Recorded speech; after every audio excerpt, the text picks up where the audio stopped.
وانیا کو مار کر ان سب کو کیا ملا؟ آخر اس جنزادے سے اس کی شادی کیوں نہ ہونے دی؟ بسم اللہ الرحمن الرحیم۔ السلام علیکم محترم ناظرین، آج میں آپ کے لیے ایک سچی اور خوفناک کہانی لے کر آئی ہوں، تو آئیے سنتے ہیں ایک جن اور دوشیزہ کی محبت کی داستان۔ سحر کلاس روم میں داخل ہوئی اور سب کو خوشخبری دینے لگی کہ اگلے ہفتے اسکول میں فنکشن ہے۔ پرنسپل صاحب نے کہا ہے اگر کوئی لڑکا یا لڑکی کسی چیز میں حصہ لینا چاہتا ہے تو اسٹاف روم میں آ جائے، اپنا نام لکھوائے۔ اور وانیا میڈم کی طرح مس دعا نے کہا ہے گانا تیار کر لو فنکشن کے لیے۔ وانیا کہنے لگی کیا کہا تم نے؟ مجھے کوئی گانا وانا نہیں آتا۔ نہیں وانیا، یہ میں نے نہیں کہا بلکہ یہ میم نے کہا ہے، جتنی خوبصورت تم خود ہو اتنا خوبصورت گانا بھی گا سکتی ہو۔ ارے یار بس کر دو میری تعریفیں، میں نہیں کرتی تمہاری تعریف، تمہاری تعریفیں تو سارے کالج کے لڑکے تم پر مرتے ہیں، ابھی بس بھی کر دو۔ اچھا ٹھیک ہے، میں میم کے پاس جا رہی ہوں۔ وانیا کے گروپ میں سحر اور زارا تھے۔ وانیا کے باپ ایک حادثے میں مر چکے تھے، وہ اپنی دادی کے ساتھ ایک چھوٹے سے گھر میں رہتی تھی۔ سحر، زارا، یار میں کون سا سانگ فنکشن کے لیے تیار کروں؟ وانیا نے پوچھا، اور زارا کہنے لگی وہ جو تم اکثر ایک غزل سناتی ہو نا، آج جانے کی ضد نہ کرو یار، وہ تمہارا بالکل ٹھیک رہے گا۔ ہاں یار تم نے تو میری مشکل آسان کر دی، چلو چلتی ہوں، کل ملاقات ہوگی، آج میری وین آ گئی ہے۔ وانیا نے گھر آتے ہی دادی کو سلام کیا اور اسے بتایا کل کالج میں فنکشن ہے، اسے فنکشن کے لیے گانا تیار کرنا ہے۔ دادی نے اسے کبھی کسی کام سے روکا نہیں اور دادی کہنے لگی وانیا بیٹا، فنکشن کالج سے باہر تو نہیں ہے؟ نہیں دادی، کالج میں ہی ہے۔ چلو ٹھیک ہے بیٹی۔ اور وانیا چھت پر چلی گئی، اپنے گانے کی تیاری کر رہی تھی اور دادی آ کر بولی وانیا بیٹی دیکھو، میں نے تمہیں کتنی بار سمجھایا ہے کہ شام کے وقت چھت پر نہیں آتے، اور تم نے اپنے بال بھی کھول کر رکھے ہیں۔ اور یہ بلا دی، میں اپنے غزل کی تیاری کر رہی تھی تو یہ بلا پچھلی چھت سے چھلانگ مار کر میرے پاس آیا ہے۔ دادی اس کی آنکھیں دیکھو کتنی پیاری ہیں، سبز رنگ کی۔ ہاں آنکھیں تو پیاری ہیں، لیکن میں نے اس بلے کو کبھی ادھر دیکھا نہیں ہے۔ اچھا وانیا چلو ٹھیک ہے، تم نیچے آ جاؤ۔ اوکے دادی میں نیچے آتی ہوں، رکو بلے میں تمہارے لیے دودھ لے کر آتی ہوں۔ وانیا تو بس پیچھے مڑ مڑ کر اس بلے کو دیکھے جا رہی تھی، وہ بہت پیارا تھا۔ آخر فنکشن کا بھی دن آ گیا جس کا سب کو انتظار تھا۔ سارے لڑکیاں اور لڑکے بہت زیادہ خوش نظر آ رہے تھے۔ زارا اور سحر وانیا کے پاس آئے اور کہنے لگی یار تم ہمارا ایک اچھا سا ہیئر اسٹائل بنا دو نا۔ اچھا چلو میں تمہارا ہیئر اسٹائل بنا دیتی ہوں۔ سارا تم مجھے ایک بات بتاؤ، تمہارے اور شاہ زیب کی محبت کے چرچے پورے کالج میں ہیں، تو ہونے دو نا وانیا، ہم محبت کرتے ہیں، کوئی جرم نہیں۔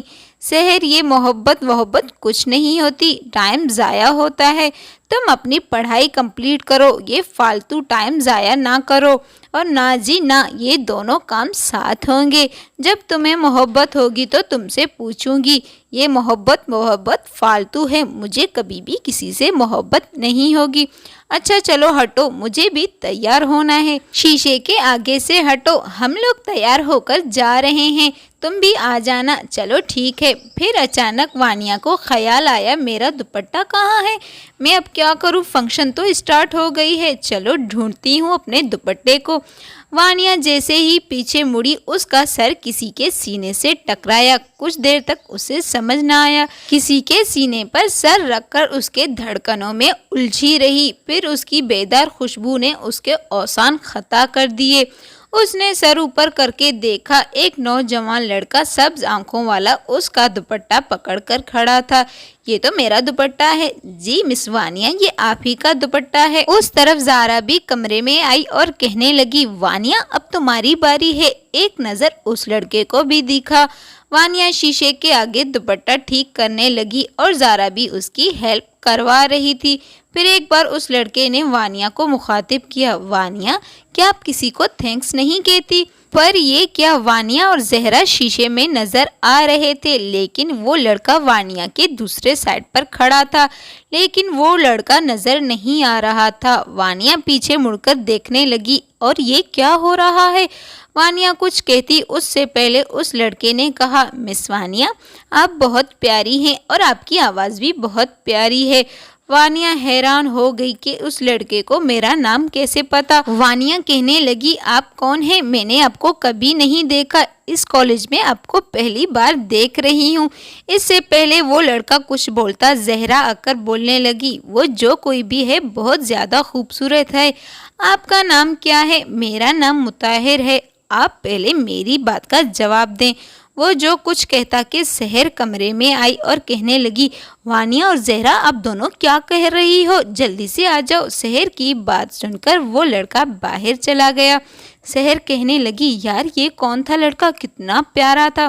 اور زہرا کہنے لگی، پتہ نہیں کون تھا، چلو اس بات کو بعد میں دیکھتے ہیں، چلو پہلے ہم لوگ چلتے ہیں۔ وانیہ اسٹیج پر پہنچ کر غزل گانے لگی، آج جانے کی ضد نہ کرو، یوں ہی پہلو میں بیٹھے رہو، آج جانے کی ضد نہ کرو۔